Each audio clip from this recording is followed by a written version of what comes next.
Negative সেন্টেন্সের ওপর তোমরা যদি জোর দিতে চাও তাহলে তোমাদের বাংলা যে সেন্টেন্সগুলো হয় সেন্টেন্সগুলো এরকম দেখতে লাগে।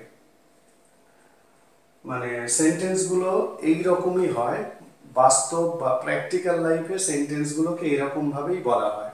আমরা যখন আমাদের নেগেটিভ কথাগুলোকে জোর দিয়ে প্রতিষ্ঠা করতে চাইছি, যেমন সকাল সকাল ওঠা শুধু যে পছন্দ করি না তা নয়, দেরিতে ঘুমাতে যাওয়াও পছন্দ করি না।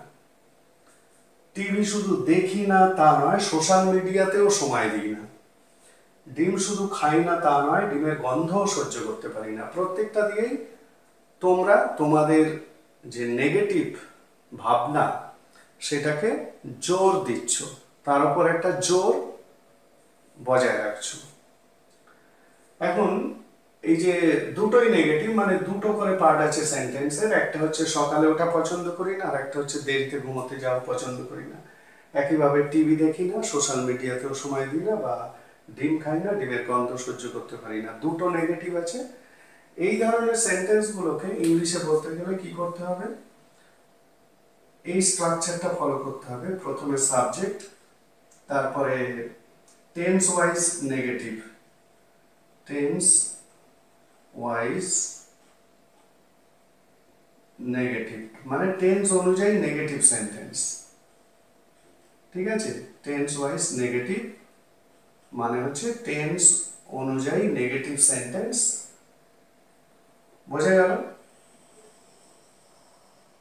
যে টেন্সে থাকবে সেই টেন্স অনুযায়ী নেগেটিভ সেন্টেন্সটা তৈরি করবে। তারপরে নর ইউজ করতে পারো, আবার নাইদারও ইউজ করতে পারো। নর বা নাইদার, নর বা নাইদার। তারপরে হেল্পিং ভার্ব। এইখানে সেন্টেন্সটা কিন্তু উল্টে দেয়া হচ্ছে, মানে অপারেটর বা হেল্পিং ভার্বকে আগে লেখা হচ্ছে।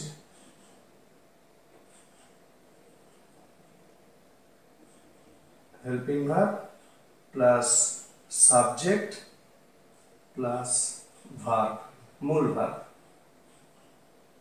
ঠিক আছে, এইটা হলো সেন্টেন্স স্ট্রাকচার। মানে এখানে যেহেতু দুটো করে নেগেটিভ আছে, তার মানে এইটা হলো প্রথম যে নেগেটিভ সেন্টেন্সটা, মানে সকালে ওঠা পছন্দ করি না, টিভি দেখি না, ডিম খাই না, এইটাকে এই অনুযায়ী করবে। মানে সাবজেক্ট টেন্স ওয়াইজ নেগেটিভ। এখানে আর টেন্স ওয়াইজ নেগেটিভ এইভাবে তো এটা লেখা যাবে না, তাহলে তো প্রত্যেকটা টেন্সের উপর নেগেটিভ গুলো লিখতে হয়। ওই জন্য টেন্স ওয়াইজ নেগেটিভ এইটুকু লিখেছি। তারপরে নর বা নাইদার, তারপরে হেল্পিং ভার্ব, তারপরে আবার সাবজেক্ট এবং মূল ভার্ব।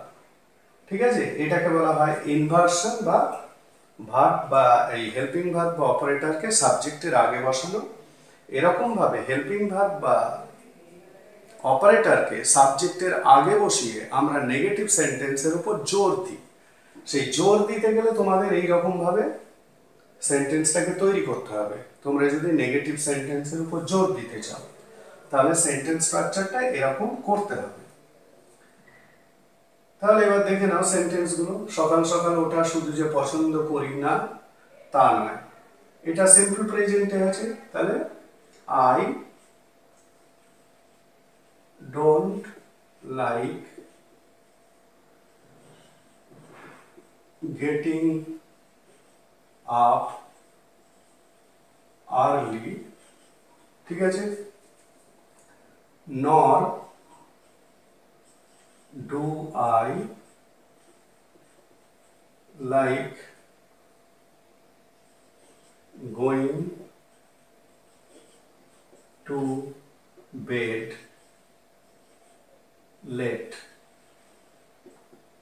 বোঝা গেল? তাহলে পুরো সেন্টেন্সটা কি দাঁড়ালো?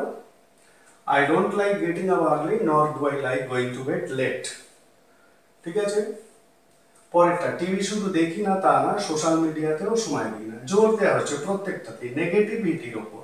মানে তোমরা যে নেগেটিভ সেন্টেন্সটা বলছো তার উপর জোর দিচ্ছ। তাহলে টিভি শুধু দেখি না তা নয়, তার মানে আই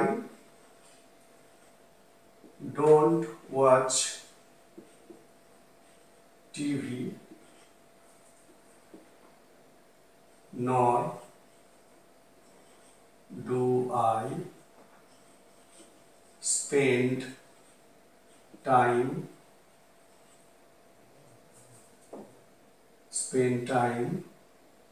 on social media। তাহলে পুরো সেন্টেন্সটা কি দাঁড়ালো? I don't watch TV nor do I spend time on social media। পরেরটা ডিম শুধু খাই না তা নয়, তার মানে I don't eat egg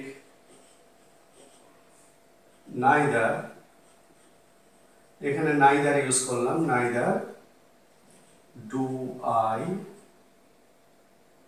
stand the smell। এখানে ডু এর জায়গায় তোমরা ক্যানও ইউজ করতে পারো, যেহেতু পারি না কথাটাকে ইউজ করছো, ঠিক আছে? তাহলে পুরোটা কি দাঁড়ালো? I don't eat egg neither do I stand the smell বা neither can I stand the smell।